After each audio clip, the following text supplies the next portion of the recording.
Can I just start off by saying I hate that word? I don't use it. Interesting. It's like, what is failure? It's supposed to be a lack of success. Really, that's what it is. Welcome to Purposeful Podcasting. I'm Wendy. And I'm Crystal. This podcast is meant to share how we and other entrepreneurs bring together purpose and passion to leverage profit in our businesses. We are shining a light on adventure-loving, purpose-driven, action-minded, authentic, and rebellious entrepreneurs. Just like us. So join us as we talk about business and life and everything in between.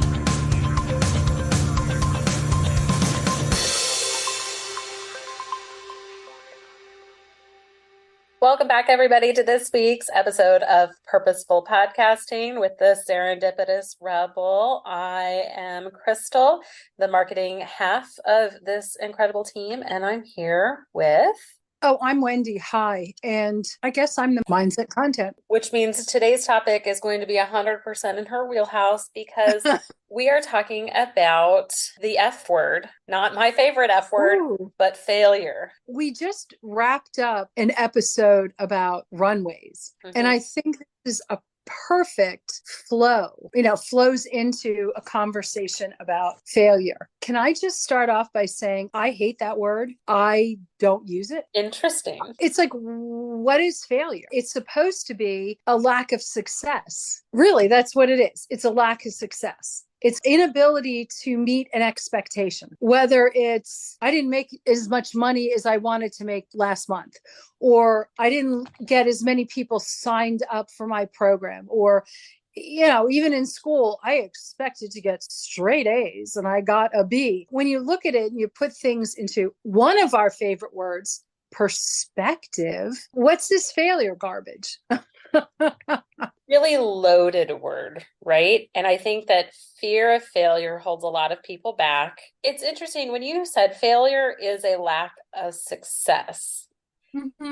I think the most interesting part of that is the success piece, because who gets to define what is successful and what is not? I think the reason that this word drives us crazy is that fear of failure, or just a lot of emotions around that word, keep you from objectively handling things in your business the way you should. I think it keeps you from trying new things in your business, keeps a lot of people from launching great ideas or from doing things because of a fear of failure. The only way to not fail is to not try. Well, yes.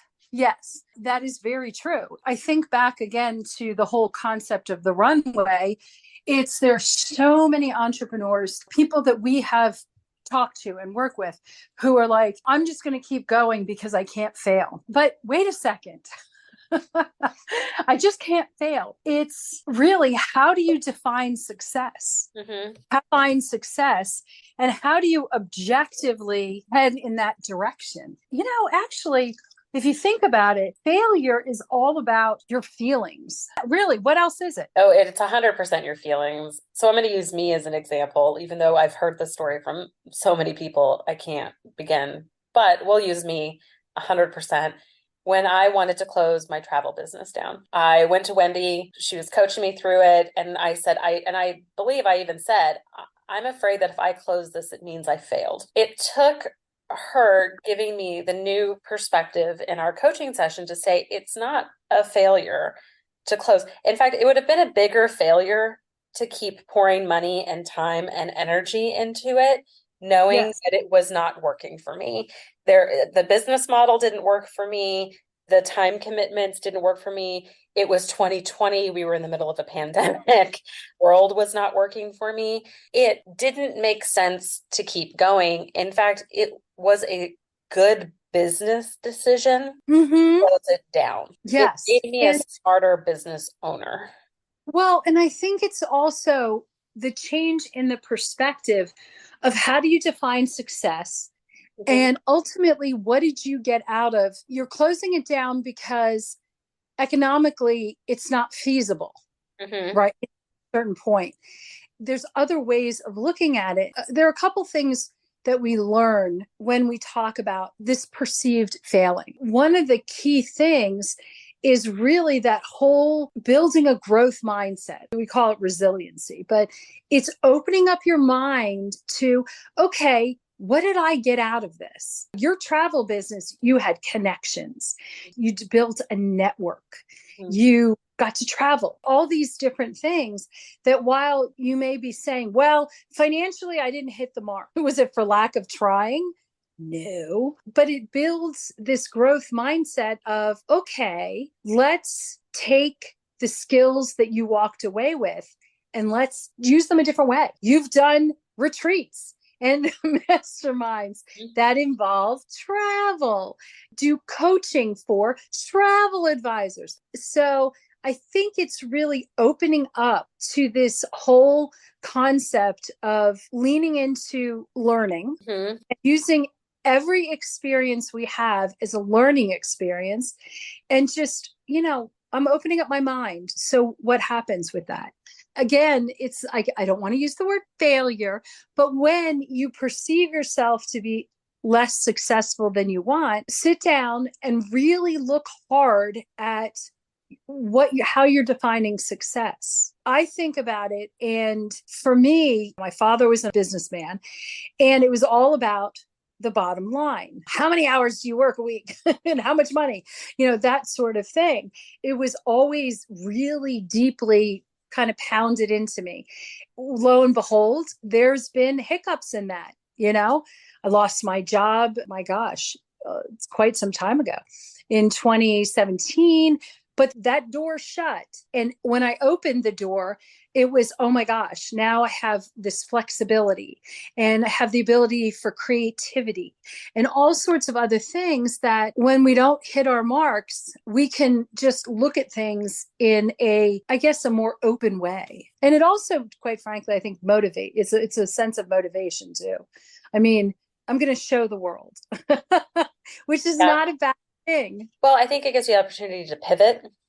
Yes. And we talked a lot about purposeful pivoting in our podcast with season 2. We have all kinds of stories about women who have purposely pivoted, who have started off doing one thing and have moved into another.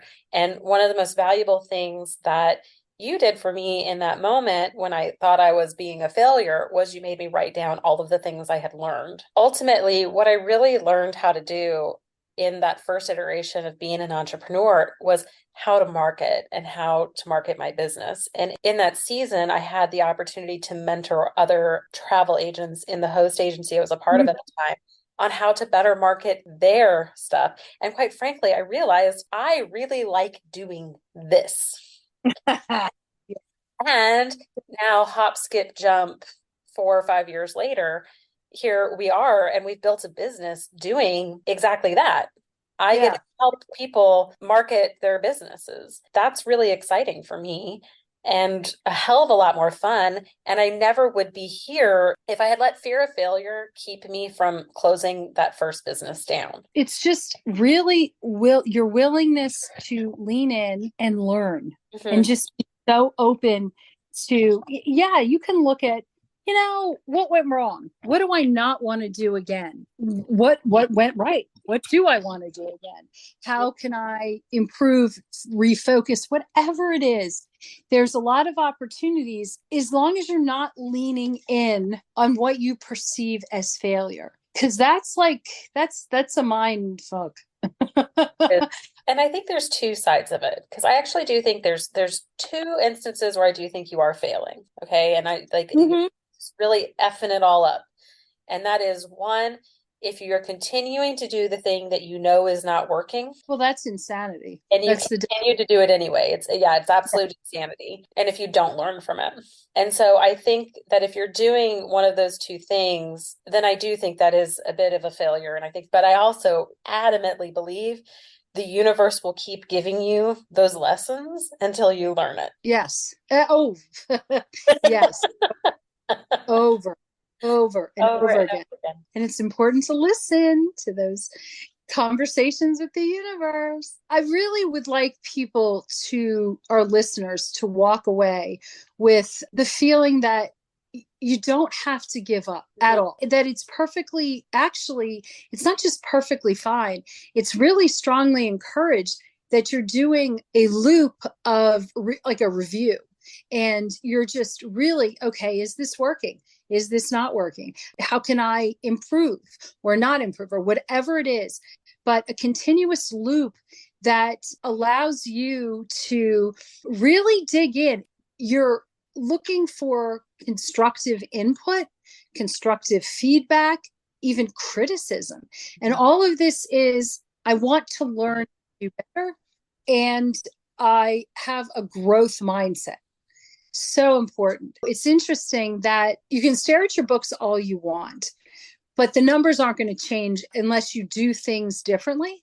Yep. If that's what you need to do, Yeah. or to refocus. And that's all that's your personal work. That is your personal work. You need the resilience, the mental toughness that goes along with being an entrepreneur. And it's something that I think is something you learn. You learn. Well, it's definitely a muscle you have to exercise. Yes. And when I think about failure or like not hitting your goal, so much of that after, so I'm married to a military man, so we call it an after action report. Yes. AR in our house. And it's just a matter of looking back and go, well, that didn't go as planned. Like you said, what can I learn? What can I do differently? We do that in our business all the time. Maybe we had a goal to lead gen by this many names on our list by this date.